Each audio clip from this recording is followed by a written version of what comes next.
The Clock Beneath the Sleeping City. Part 1. The city was called Lytham on Stone by the old maps, but most people simply called it the Quiet City because it had a talent for lowering voices without anyone noticing. Even the sea, only a few streets away, seemed to hush itself when the lamps came on. On that night, the lamps glowed like small honey-colored moons.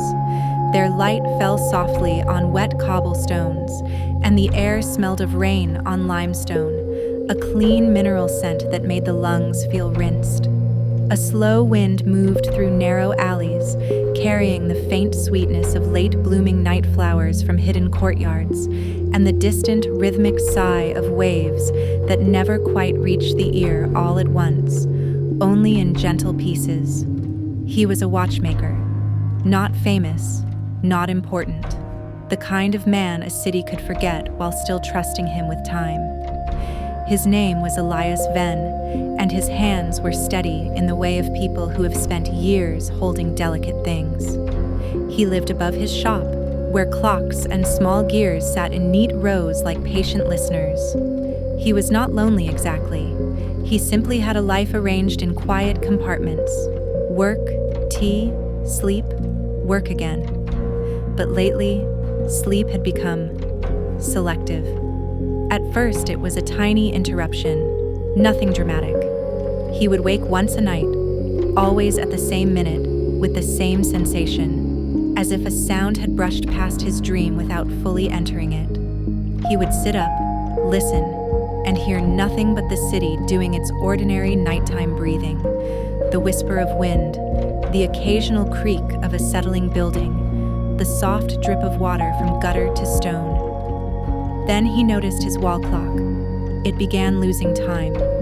Not much, only a minute here, a minute there.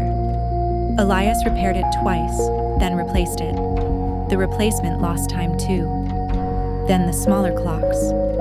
Then the old ship's chronometer he kept for sentimental reasons, inherited from a sailor uncle. Each one, in its own shy way, started slipping behind. It was not the kind of problem a watchmaker could ignore without feeling personally offended. He tried to blame the weather. Humidity could swell wood, disturb mechanisms. A sudden cold could thicken oil. A coastal city had moods. Clocks were allowed to be moody too. Yet the pattern held, as precise as any gear tooth. Every night, the losses happened in the same narrow window, a window that aligned with the moment Elias woke, as if the city itself was doing something with time when no one was watching. The next day, he asked around in the careful, casual way of a man pretending he was not worried. At the bakery, the woman behind the counter laughed softly and said, "Maybe your clocks are tired. They work too hard." At the harbor, the fisherman shrugged and said, "The sea plays tricks, always has." At the pub, an old man with a face like cracked leather squinted at Elias and muttered, "You shouldn't listen to the ground." That sentence landed like a pebble dropped into still water. Elias walked home under a sky the color of deep ink, with thin clouds moving like slow thoughts. He tried to shake off the old man's words, but they followed him, step for step, the way certain phrases do when they are both absurd and strangely accurate. That night, he prepared for sleep like someone preparing for a test. He cleaned his shop, not because it needed cleaning, but because order was comforting. He brewed a weak tea with chamomile and something faintly citrus, and the steam rose in a sleepy ribbon. He checked each lock twice. He placed a notebook by his bed with a pencil sharpened enough to make sharp truth on paper. Then he lay down. Imagine, if you can, that you are lying there too, under a blanket that is warm but not heavy, hearing the city settle. Imagine the edge of sleep approaching, like a slow tide. Imagine how safe it feels, how ordinary, how gentle. And then imagine waking up because something beneath the world has shifted. Elias opened his eyes. The room was dark, but not completely. A thin stripe of moonlight slid through a crack in the curtain, painting a pale line on the floorboards. The air was cool, tasting faintly of metal and salt. He listened. At first, nothing. Then, so faint it could have been his own heartbeat. A tick. Not from any clock in the room. Not from the shop below. It was deeper than that. It was a sound that seemed to come from the stone itself, from the bones of the city. Tick. A pause that felt measured. Tick. Elias held his breath.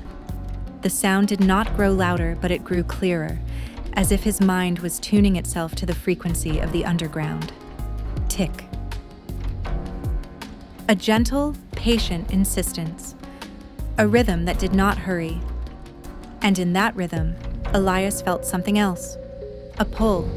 Not physical, but curious, like the tug of a story you cannot stop reading. He sat up, bare feet finding the cold floor. As he moved, the stripe of moonlight trembled on the boards. Somewhere outside, a cat yowled once, then fell silent. The city remained asleep, wrapped in its own calm, unaware of the small rebellion happening in a watchmaker's chest. Elias went downstairs. The shop smelled of wood polish and old paper, familiar and soothing. The clocks on the wall stood like dark faces, each one holding its own quiet. He approached them with a lamp, lifting the flame carefully, and watched their hands. They were moving, but they were moving, reluctantly, as if they were trying to keep pace with something else. The underground tick continued, steady and slow, like a lighthouse beam passing beneath the streets. Elias pressed his palm to the floor. The wood was cool. Beneath it, the stone was colder. And beneath the stone, he could swear he felt it. There was a faint vibration, like a sleeping engine idling. Tick, tick. The sound held him there for a long moment, and he realized with a soft, uncomfortable clarity. This was not a broken clock. This was a working clock, a very large one. A clock the city had forgotten existed. But in truth, a deeper secret hid behind it. The next morning, Elias did what quiet men do when they cannot ignore a thing. He went looking for a person who might know. He chose Mara Quill. Mara was the city archivist, the keeper of old records and older silences. Her office sat in the shadow of the cathedral, where the stone walls held cool air even in summer. She was the kind of woman who spoke gently, but whose eyes made people tell the truth by accident. Elias entered the archive with the careful posture of someone entering a place that deserved respect. The room smelled of dust and dried ink. Sunlight filtered through high windows, making the air look thick with floating gold. The shelves were tall, packed tight with boxes, books, rolls of maps tied with faded string. Mara looked up from a desk scattered with papers. Elias Venn, she said, as if his name was an object she had just remembered existed. What brings you here? Has the cathedral clock finally decided to die again? It hasn't died, Elias said. It's slowing. Mara's pen paused, a small stillness that meant something. Many things slow, she replied. People, rivers, promises. This is different. He told her about waking at the same minute, about the slipping time, about the underground tick. As he spoke, he noticed her face did not show surprise. Not exactly. It showed something closer to recognition, like hearing a melody she'd once known, long ago, and wished she'd forgotten. Mara stood, moved to a cabinet, and pulled out a drawer with practiced ease. She took out a slim folder, the paper worn at the edges. I was hoping, she said softly, you wouldn't come here about this. Elias felt his throat tighten. So it's real. Mara opened the folder. Inside were sketches, old, careful drawings of tunnels beneath the city, notes in cramped handwriting, a diagram of a circular chamber with something enormous at its center. At the bottom of the page, in faded ink, a title, The Underclock. Elias leaned closer. The ink smelled faintly of vinegar and age. What is it? He whispered. Mara's voice lowered as if the shelves might listen. "It's what the city used before it trusted the sky," she said. "Before it trusted the sun. Before it trusted the people." Elias stared. "A clock? That runs the city?" Mara did not answer immediately. She walked to the window and looked out at the street below. People passed with bread and parcels. A child skipped. A dog trotted behind a man with a hat too big for his head. Life, bright and ordinary, unaware. Then she turned back. "It was built after the Great Sleep," she said. Elias frowned. "The Great Sleep?" Mara sighed, the sound like paper folding. "You've heard the story," she said. "The old tale they tell children so they'll go to bed. That once, long ago, the city fell asleep for a whole day and a whole night. And when it woke, everyone pretended nothing happened." Elias had heard it. Everyone had. It was the kind of folklore that sat in the background of a place, like a stain in the stone, seen, but not discussed. Mara tapped the folder. "That wasn't a fairy tale," she said. "It was an event. And afterward, the people who survived decided they needed safeguards." Elias felt a small chill that had nothing to do with temperature. "What kind of safeguards?" Mara's eyes held his. "Time," she said. "Regulated time, controlled time. Time that could not be influenced by panic, by grief, by whatever caused the Great Sleep." Elias swallowed. "And the underclock did that?" "Yes." Mara hesitated. "Until it didn't." Elias looked down at the sketch again. The chamber. The mechanism at its center. The notes. "Why would it start now?" he asked. "Why would it tick again? Who turned it on?" Mara's fingers traced the edge of the paper like she could feel the past through it. "No one turns it on," she said. "It turns itself. When it decides it's needed." Elias's voice came out smaller. "Needed for what?" Mara's answer was not immediate. Instead, she opened a second page in the folder.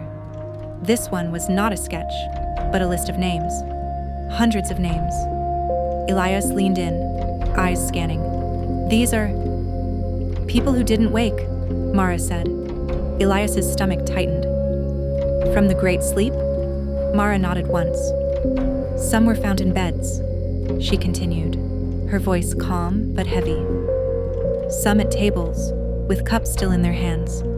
Some in streets, as if they'd simply sat down and surrendered to the pavement." Elias tried to speak, but his mouth was dry. "Do you know what the strangest part was?" Mara asked. Elias shook his head. Mara's gaze drifted away, as if watching something far behind Elias's shoulder. "The city kept moving," she said. "The waves kept breaking. The wind kept blowing. The clocks kept ticking. But people were quiet, as if the world had decided to keep living without them for a while." Elias imagined it. Streets full of sleeping bodies. A city like a paused song. He forced himself to ask, "What does this have to do with me?" Mara closed the folder gently. "Because you hear it," she said. "Most people don't. They sleep through it, or they wake and forget. But you woke and remembered." Elias's hands curled slightly, as if holding invisible gears. "So, what happens if the underclock is awake?" Mara stepped closer, lowering her voice. "Then the city is being measured," she said. "And if it is being measured, it is being judged." But in truth, a deeper secret hid behind it. That night, Elias did not drink tea. He did not clean. He simply sat in his shop, listening to the ordinary sounds, the faint crackle of the stove, the soft scrape of paper as he turned a page of Mara's copied notes, the distant laugh of someone in the street who still believed the world was simple. As midnight approached, the air thickened with that particular kind of quiet that feels like a blanket. Outside, fog rolled in from the sea, turning street lamps into hazy halos. The smell of salt and damp stone filled the shop, and somewhere, a bell buoy moaned softly, a lonely, rounded sound. Elias held Mara's sketch of the tunnels in his hands. There was an access point marked beneath an old public bathhouse, long closed, its entrance bricked up after a fire decades ago. Elias knew the place. Everyone did. People avoided it without knowing why. At exactly the minute he had come to expect, Elias felt his eyes grow heavy, not with sleep, with pressure. It was as if the air itself was encouraging him to surrender.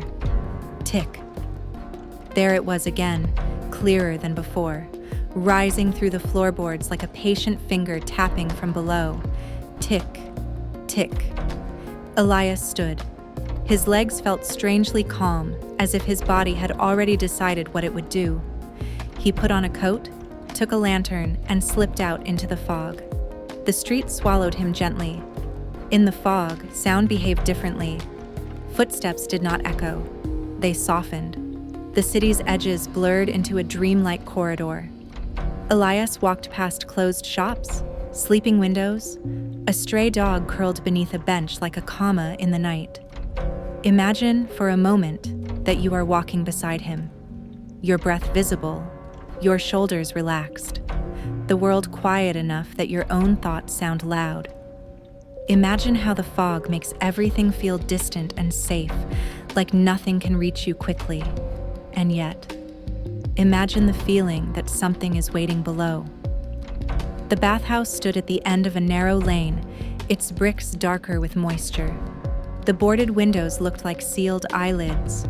Elias found the side door, the one the sketches indicated would still open if the old hinges hadn't rusted entirely. He placed his palm against the wood. It was cold and it smelled faintly of soot, as if the memory of fire still lived in the grain. He pushed. The door groaned, but it opened. Inside, the air was stale, thick with dust and old humidity. Elias lifted the lantern. Its light caught drifting motes, like tiny, slow insects. The floor was cracked tile, damp in places. The walls held faint traces of mosaic, blue and gold shapes that once suggested waves and fish, now faded into ghost patterns. Tick. The underground sound was louder here, not louder in volume, but closer in presence, like standing near a sleeping animal and feeling its breath. Elias moved deeper, following the map. Behind a collapsed partition, beneath a layer of broken tiles, he found it. A round iron hatch with a wheel handle. It was covered in grime and spiderwebs.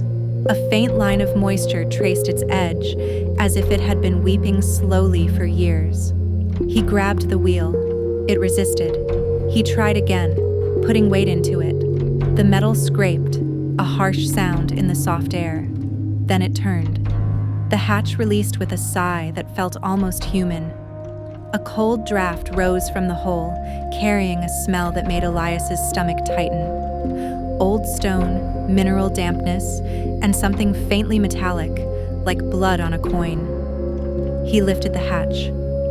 Darkness opened beneath him, deep and absolute. Tick. It came from there. Elias lowered the lantern. The light revealed a spiral stair descending into black, the steps slick with age. The walls were stone, carved, narrow. Each breath Elias took sounded too loud. He began to descend. Step, step. The air cooled as he went down, and the smell shifted. Less dust, more earth.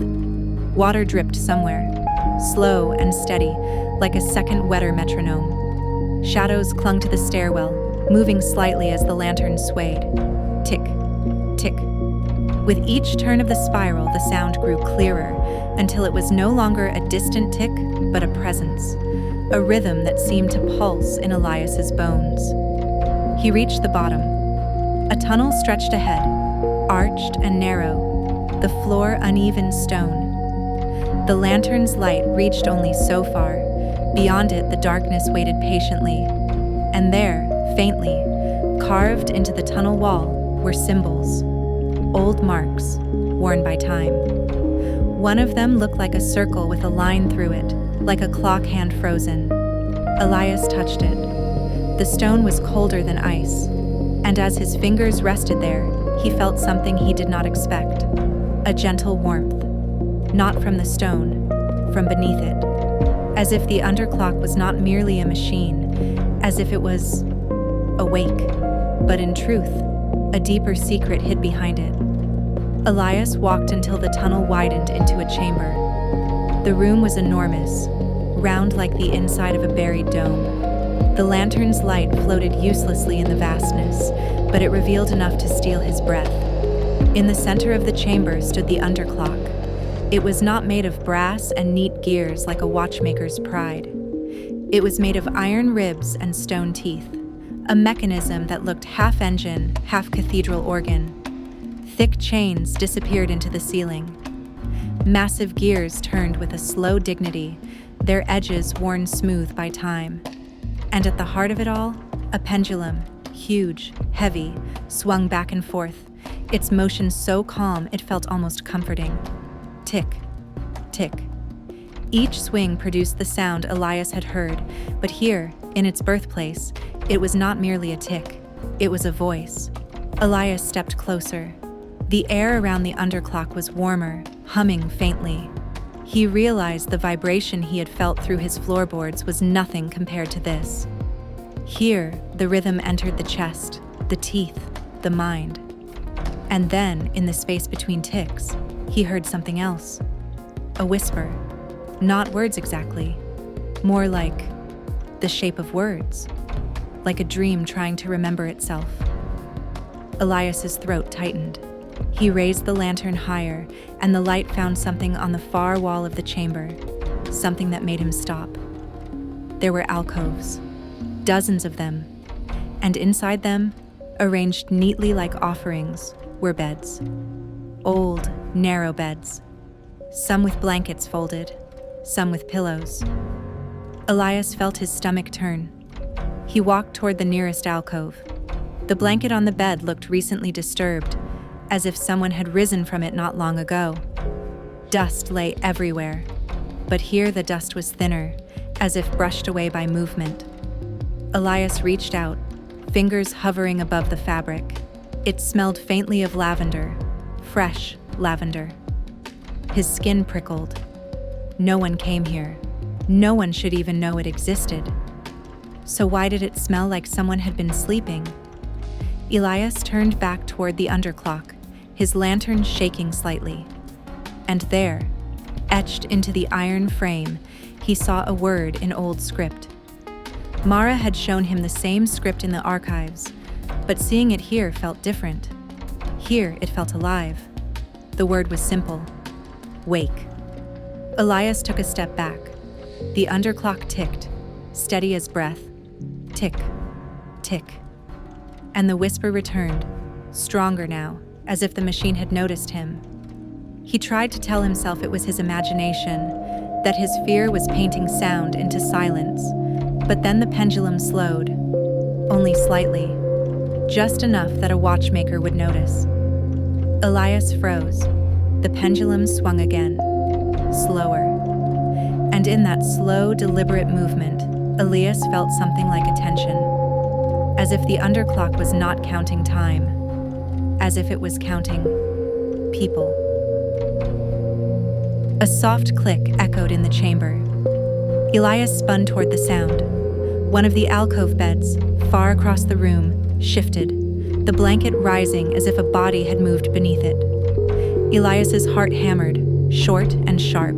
He lifted the lantern. The blanket rose again, then fell. Tick, tick. Elias swallowed hard, forcing himself to breathe in a slow rhythm, the way one does when trying not to wake a child or a sleeping animal. Imagine, for a moment, you are standing there too. Lantern light trembling, the vast chamber breathing around you. Imagine the strange comfort of the ticking, even as fear tries to rise. Imagine how your body wants to run, but the sound insists on calm. And then imagine this question forming in your mind, unavoidable. If the city fell asleep once before, Was it because the underclock failed? Or because it succeeded? Elias stepped backward. His heel brushed something on the stone floor. A small object, cold and smooth. He bent, picked it up. It was a pocket watch. Old, beautifully made. And on its back, engraved in tiny letters, was a name, Mara Quill. Elias's breath caught. He stared at it, then toward the beds, then back to the underclock. His mind tried to assemble sense from pieces that refused to fit. Why would Mara's watch be here? Why would a blanket smell of fresh lavender? Why would the underclock be waking now? And why? Why did it feel like the machine was waiting for him to understand something before it decided what to do next? Elias held the watch in his palm. It was warm, as if it had just been worn, as if someone had been here moments ago, as if someone was still here. The pendulum swung, slower, tick, a long pause, tick. Elias felt the chamber tilt, just slightly, like a ship shifting underfoot. He looked up. One of the massive chains above the underclock trembled, then another. A low, deep groan rolled through the stone, as if the city itself had stirred in its sleep. Elias backed toward the tunnel entrance, but the lantern light caught the wall again, and he saw something he hadn't noticed before. A second door. Not the tunnel he came through. A door of iron, half hidden behind the underclock's frame, and carved into it, the same old script, for those who do not wake. Elias's fingers tightened around Mara's pocket watch. He stared at the door. He stared at the pendulum, slowing, and in that moment, the city above felt very far away, like a dream he might not return to if he made the wrong choice. Because now there were only two questions, heavy and unavoidable. Would Elias open the iron door, or flee before the underclock decided the city needed another great sleep?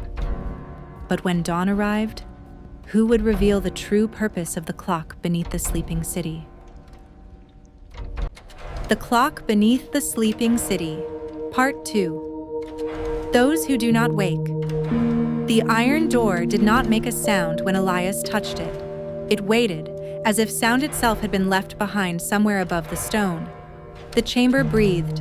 Elias stood between two silences, the slow, patient ticking of the underclock behind him, and the deep, absorbing quiet beyond the iron door. The lantern in his hand flickered softly, its golden light trembling like a thought not yet fully formed. The warmth of Mara's pocket watch lingered in his palm, steady and unsettling, as though it carried a pulse that was not entirely its own. He did not open the door immediately. Instead, he listened. The underclock's pendulum swung again, long, heavy, deliberate. Each movement sent a low vibration through the stone floor, through Elias's legs, into his chest. It was not an aggressive sound. It did not demand. It suggested. It reminded. Tick. Pause. Tick. The rhythm felt ancient, older than urgency, older than fear. Elias turned slightly, just enough to see the massive mechanism behind him. The chains above it swayed almost imperceptibly now, as if settling after a long stretch. The alcove beds remained still, too still, and yet the smell of lavender remained. Fresh, impossible. Elias took a slow breath, letting it fill his lungs the way one does before sleep. Imagine doing the same, breathing in cool stone air, breathing out the weight of the day, feeling time soften around the edges. Then he faced the door. The iron was cold under his fingers, textured with old hammer marks and faint grooves left by hands long gone. Symbols lined its surface, carved with care rather than force. These were not warnings. They were instructions. For those who do not wake. Elias turned the handle. The door opened inward, revealing a corridor unlike the tunnel he had walked before. This passage was wider, smoother, its walls polished by centuries of quiet use. The lantern light slid across stone that reflected faintly, as though the corridor remembered light. and the air changed. Here, it was warmer, softer. It carried a scent that surprised Elias, a mixture of clean linen, dried herbs, and something faintly sweet, like honey left too long in a cupboard. The corridor sloped gently downward. Elias stepped through. The door closed behind him without a sound. For a moment, the underclock's ticking seemed distant, muffled by layers of stone and intention. In its place, another rhythm emerged, not mechanical, but organic, a slow, collective breathing. Elias stopped. He realized, with a tightening in his chest, that the sound was not coming from the walls. It was coming from ahead. The corridor opened into a vast hall, far larger than the chamber above. The ceiling arched high, supported by stone columns carved with the same symbols Elias had seen in the tunnels. Soft light emanated from recessed alcoves along the walls, not from flames, but from something embedded in the stone itself. A gentle glow, steady and warm. And there, filling the hall in careful, orderly rows, were people. They lay on low beds, similar to those in the upper chamber but cleaner, tended. Blankets covered them neatly, pillows supported their heads, their faces were calm, they were asleep. Not frozen, not dead. Sleeping. Elias took a hesitant step forward. The sound he had heard resolved into individual breaths, slow, synchronized, like a choir that had agreed on a single tempo. Each inhale rose softly, each exhale fell away. He moved between the rows, lantern held low. The sleepers were of all kinds, old men with silvered hair, women whose hands bore the marks of labor, a child, no older than 10, clutching a small wooden toy, a young couple, hands entwined beneath the blanket. None of them stirred. None of them looked troubled. Elias felt a strange, unwanted relief. Then he recognized a face. It took a moment, his mind resisting the shape of the realization, but then it settled with undeniable weight. The baker, the woman who had laughed about tired clocks. She lay on her side, breathing evenly, her expression peaceful. Elias's heart began to pound, short and sharp. He moved faster now, scanning faces. The fisherman, the old man from the pub. More, so many more. People who should have been awake above, walking streets, lighting stoves, opening shops. Here, beneath the city, they slept. Elias whispered, though he did not know why. How long? No one answered, but the air itself seemed to respond, thickening slightly, like a pause between thoughts. At the far end of the hall stood a figure.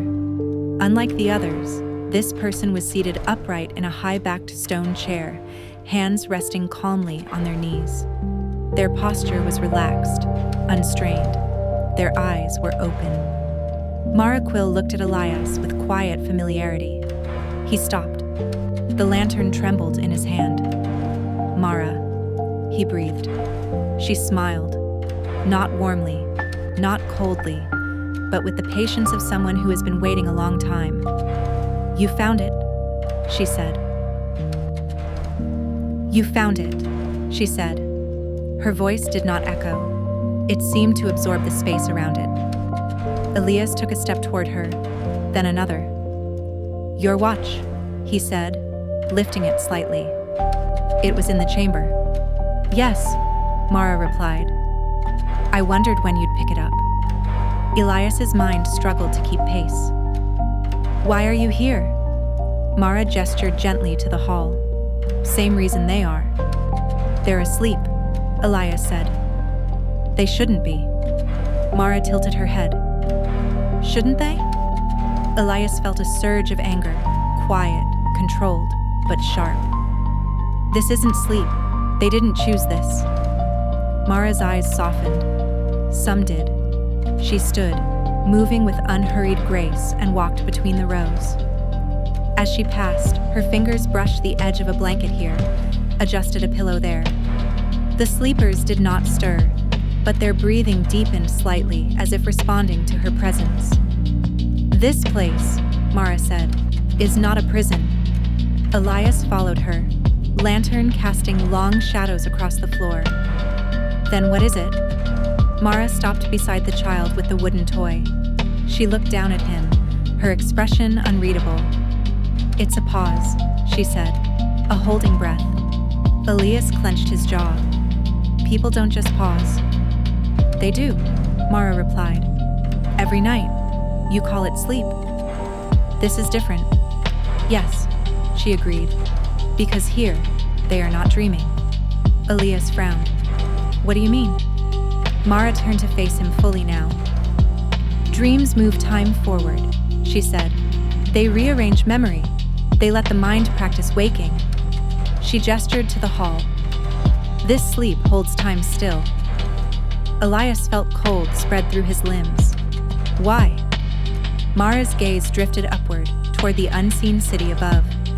"Because the city is tired." Elias laughed once, sharply. "Cities don't get tired. People do." Mara's smile returned, faint and sad. "That's where you're wrong." She began to walk again, and Elias followed, his steps slower now, heavier. "After the great sleep," Mara said, "those who woke found a city that had shifted. Not physically, emotionally. People forgot things, lost pieces. The city learned something then." "What?" Elias asked. "That humans don't know when to rest," Mara said. "They exhaust themselves and call it living." Elias stopped. "So you put them to sleep?" Mara turned. "The underclock did." "You turned it back on?" Mara shook her head.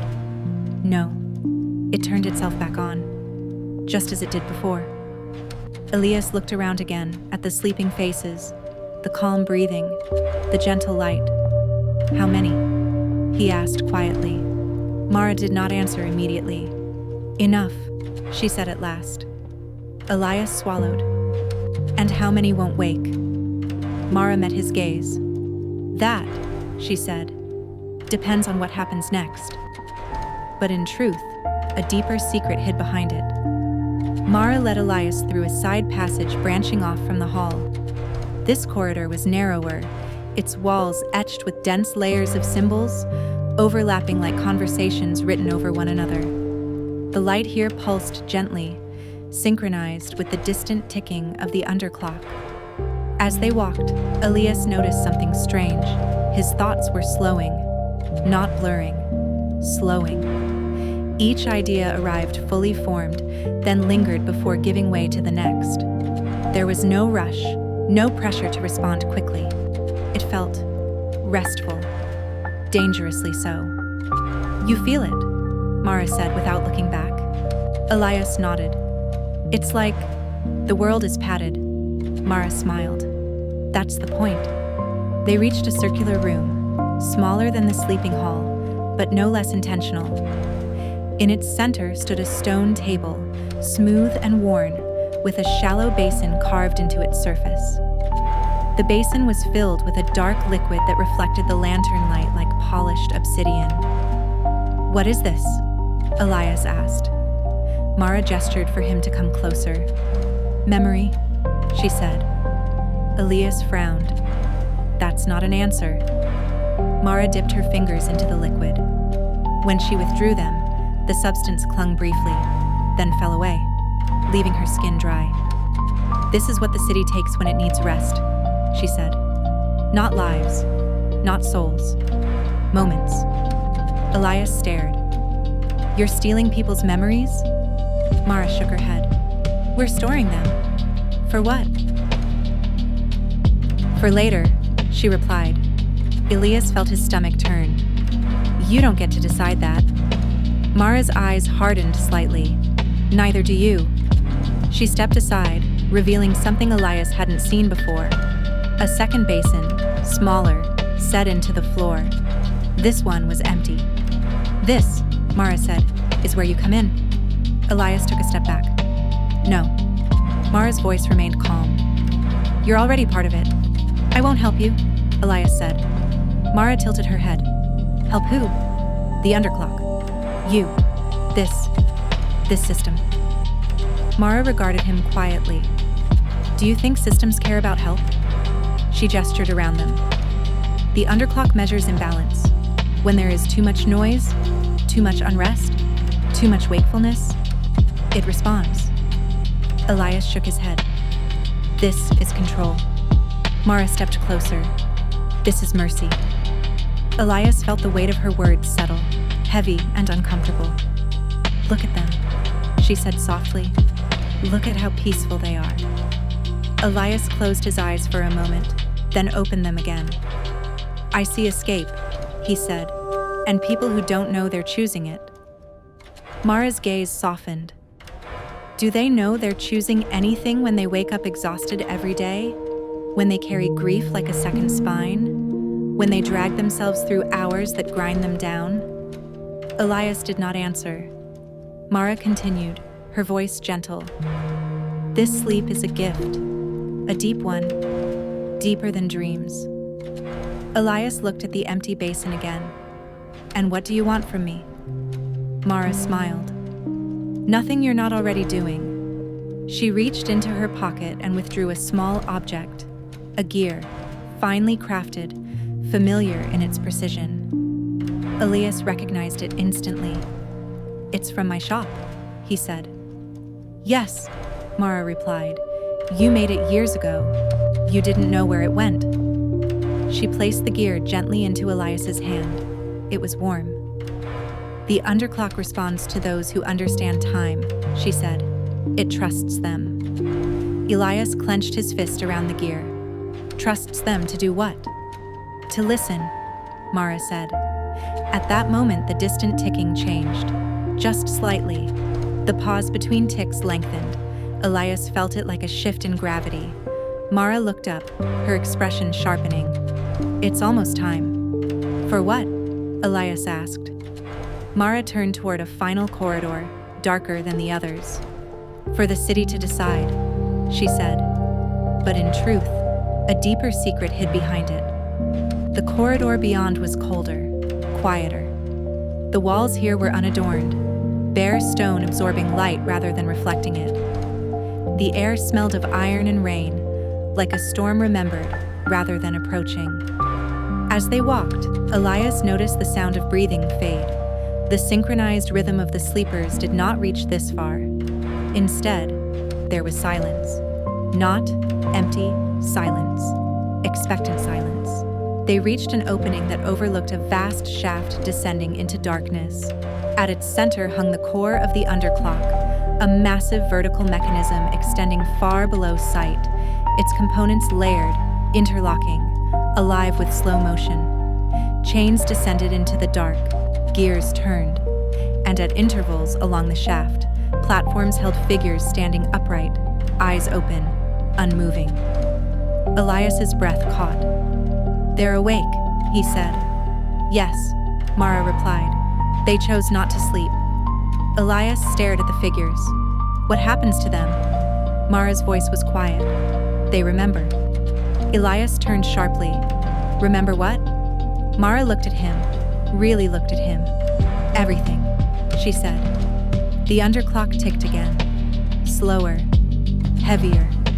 The city above shifted in its sleep. And Elias understood with sudden, terrifying clarity that the choice before him was not between action and inaction.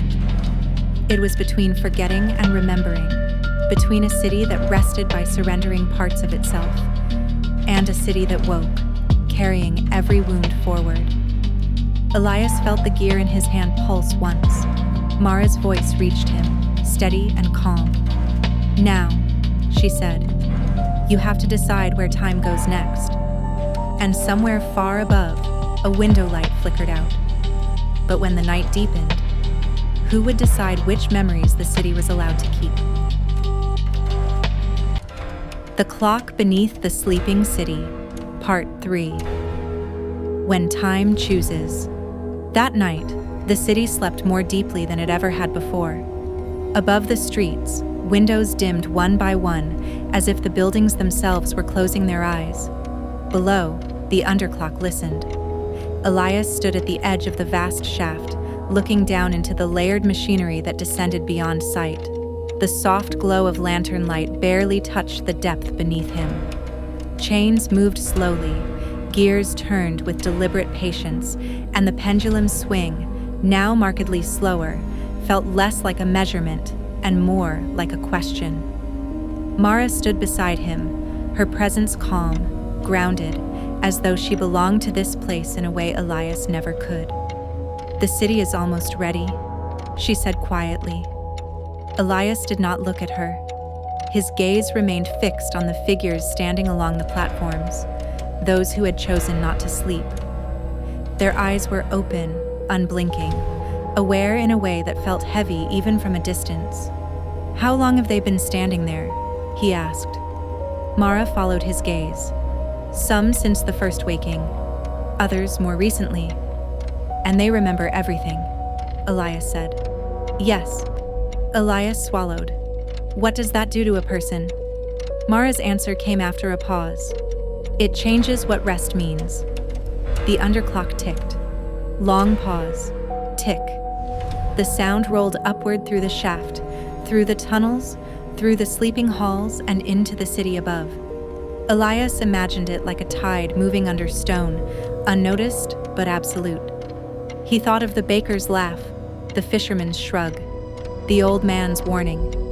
"You shouldn't listen to the ground." "Why me?" Elias asked suddenly. Mara turned to him. "You ask that as if you've never listened before." He exhaled slowly. "I fix clocks. I don't decide when cities sleep." Mara's eyes softened. "You already know that fixing something doesn't mean controlling it. It means understanding how far it can go before it breaks." Elias closed his eyes for a moment.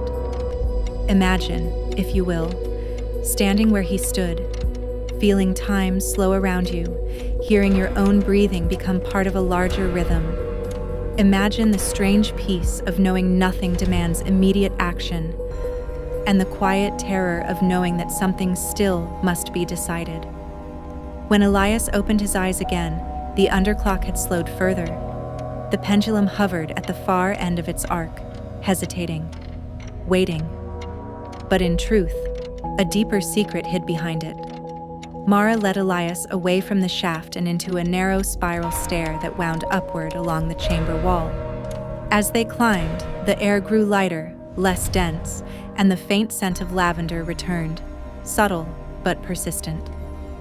"Not everyone sleeps here," Mara said, as if answering a question Elias had not yet asked. He glanced at her. "I noticed. There are thresholds," she continued. "The city rests in layers. Some people only need a moment. Others need more." "And the ones who don't wake?" Elias asked. Mara stopped. The stair curved above them, disappearing into shadow. Below, the underclock's ticking continued, steady and calm. "They don't wake as they were," she said finally. Elias's chest tightened. "So they do wake?" "Yes." "Then why the name?" Mara met his gaze. "Because from the city's perspective, they are no longer part of its waking life." Elias felt a quiet anger rise, not sharp, not explosive, but firm. "You're talking about people like pages in a book," he said. "Useful or not." Mara shook her head. "No, I'm talking about stories that end before the reader is ready." They resumed climbing. The stair ended at a small chamber carved directly into the stone. Unlike the others, this room was bare. No beds, no symbols, no machinery.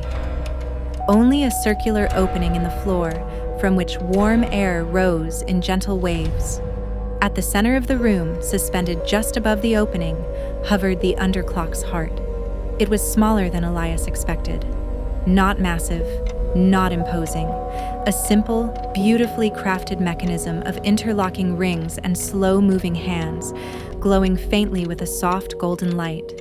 It turned without sound, guided by forces Elias could sense but not name. "This is where the decision happens," Mara said. Elias stepped closer. The warmth from the heart settled into his bones, easing the tension he hadn't realized he was carrying. "What decision?"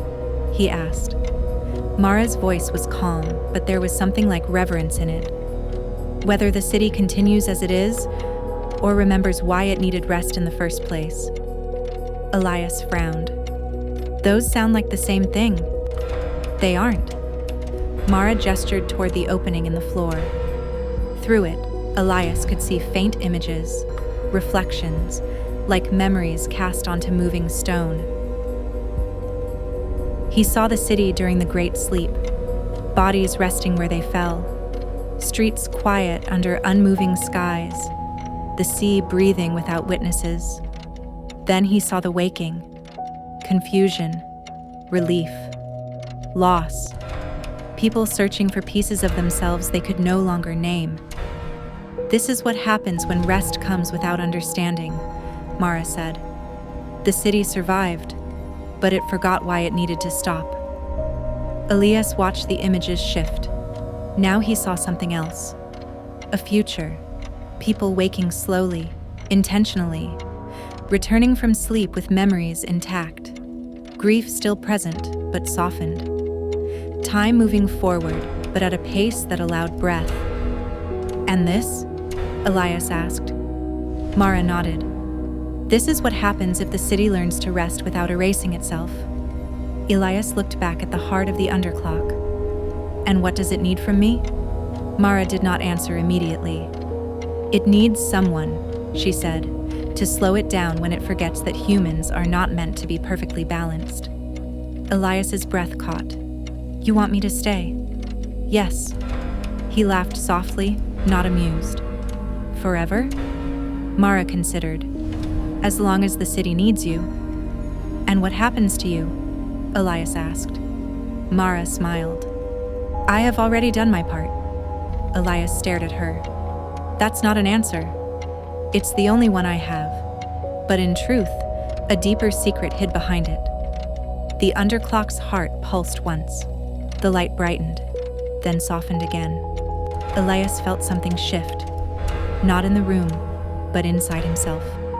A memory surfaced, uninvited. His uncle's workshop by the sea, the sound of waves against the hulls, the old chronometer ticking steadily as the world outside rushed and changed. "Time," his uncle had said, "isn't what moves forward. It's what we carry with us." Elias looked at Mara. "You said some people choose not to sleep," he said. "Why?" Mara's gaze drifted toward the opening again. "Because they're afraid of what they'll lose if they do." "And what do they lose?" Elias asked. Mara's voice was barely above a whisper. "Control." Elias nodded slowly. "And the ones who sleep deeply," he said. "What do they lose?" Mara met his eyes. Urgency. The underclock ticked again. Long pause. Tick. The city above sighed in its sleep. Elias stepped closer to the heart. The warmth intensified, not unpleasant, but heavy with meaning. "If I stay," he said, "I become part of the machine." Mara shook her head. "No, you become part of the listening." Elias smiled faintly. "That sounds worse." Mara smiled back. "It usually is." Silence settled between them, thick but gentle. Imagine standing there too, feeling the pull of rest, the promise of stillness, the cost of awareness. Imagine how tempting it would be to choose sleep, and how difficult it would be to choose responsibility without urgency forcing your hand. Elias took a deep breath. "I won't let the city forget itself again," he said. Mara's shoulders eased, just slightly. "And I won't let it sleep so deeply that it never wakes," Elias continued. The heart of the underclock glowed brighter. Mara inclined her head. "Then you understand." Elias reached out. His fingers brushed the surface of the heart. The mechanism responded immediately, not with sound, but with sensation. Time stretched, folded, then settled into a new rhythm. The pendulum below slowed further, then steadied. Tick. Pause. Tick. felt balanced. The city shifted. Above ground, a woman stirred in her bed and turned toward the light of early morning.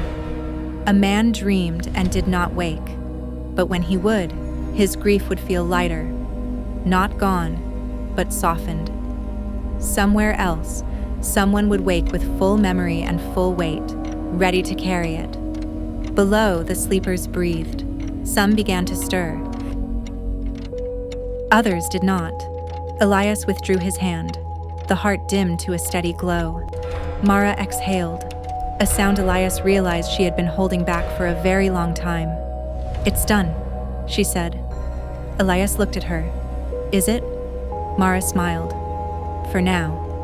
But in truth, a deeper secret hid behind it. Time passed differently after that. Elias remained beneath the city, not trapped, not imprisoned, but rooted. He learned the rhythms of the underclock, the subtle signs of imbalance, the way the city's emotional weight shifted with seasons and storms. He listened. Sometimes he adjusted, barely. Sometimes he did nothing. Above, life continued. The baker woke with a strange sense of calm she could not explain. The fisherman found himself resting longer between journeys. The old man from the pub dreamed of stone and smiled in his sleep. Mara visited less often. When she did, she seemed lighter each time, as though parts of her were slowly returning to the surface. "Will you ever leave?" Elias asked her once. Mara considered. "Perhaps," she said, "when the city learns to listen on its own." Elias nodded. The underclock ticked. The city slept. And when it woke gently. Imagine now the city as it is tonight. Streets quiet, lights low, people resting without knowing why they feel just a little more at ease. Imagine the slow movement of time beneath their feet, careful and kind. Imagine sleep not as an escape, but as a conversation. Because somewhere below, a watchmaker listens. And time, for once, is in no hurry. But when the next imbalance comes, who will hear the clock before the city falls too deeply asleep again?